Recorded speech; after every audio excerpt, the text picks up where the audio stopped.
Murderous Secrets, Book 4 in the Shandra Higheagle Mystery Series, written by Paty Jager, narrated by Anne M. Thompson. Chapter 1. Shandra Higheagle sat up in bed. Her heart raced, and her mind replayed the dream in vivid detail. Ella, grandmother, stood in the middle of stampeding horses. Her long, bony finger pointed at a mangled body on the ground. Shandra wanted to turn her eyes from the sight, but the hat with the beaded hatband on the ground next to the mangled body brought a feeling of safety and love that eased her lonely soul. The wind shrieked. Chandra's gaze flashed to her grandmother. Tears trickled down Ella's cheeks. The horses stopped, and all circled the body. Their muzzles pointed inward to her father. Shandra scrubbed her face with her hands. She'd had this same dream every night for the last week. Finding the truth behind her father's death was the only way she'd ever have a good night's sleep and relieve her mind. The red glowing numbers on the clock beside the bed told her she might as well get up. A couple more hours and Aunt Jo would be awake. She'd call, giving her aunt warning of Chandra's arrival that afternoon. There was no sense in putting the trip to the reservation off any longer. Her mother and stepfather wouldn't give her any information about her father's death, but the Higheagle family, hopefully, would fill her in on the details she needed to know. Sheba, her large, slobbery mutt of several large breed dogs, raised her basketball-sized head and stared at her. "I know you don't like to get up this early. I have things to finish in the studio if I'm going to the reservation today." Shandra slipped her feet into fuzzy slippers and wandered out of her bedroom. A deep sigh and thud in the room behind her tipped her lips into a smile. "Sheba might not like to get up this early, but she won't allow me out of her sight." Shandra continued through the great room, glancing at the laptop she'd left open on the heavy wood coffee table.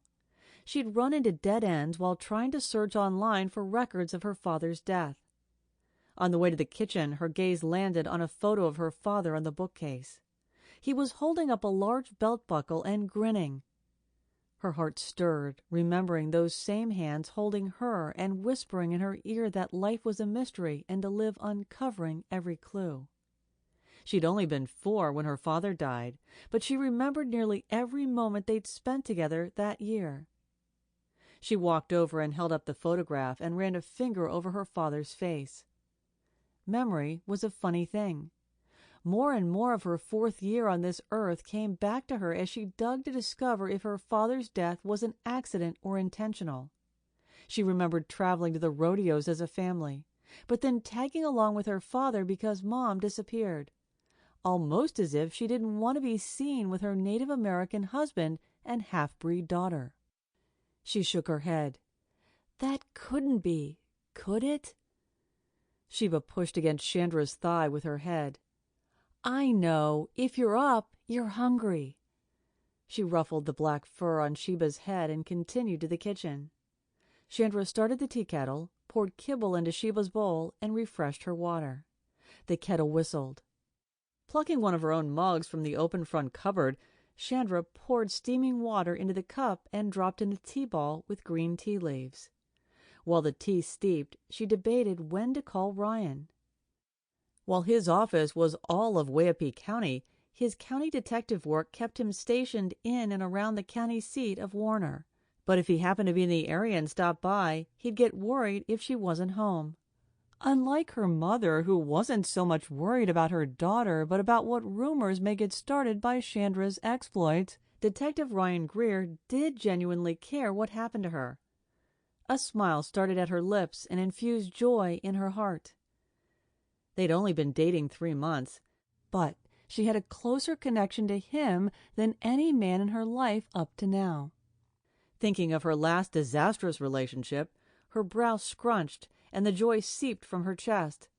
If she'd been older, more worldly, she would have made that sadistic professor pay for the way he treated her. Sheba wolfed at the door, dissipating her anger. Shandra pulled on a coat, shoved her feet into fuzzy boots, Sample complete. Ready to continue?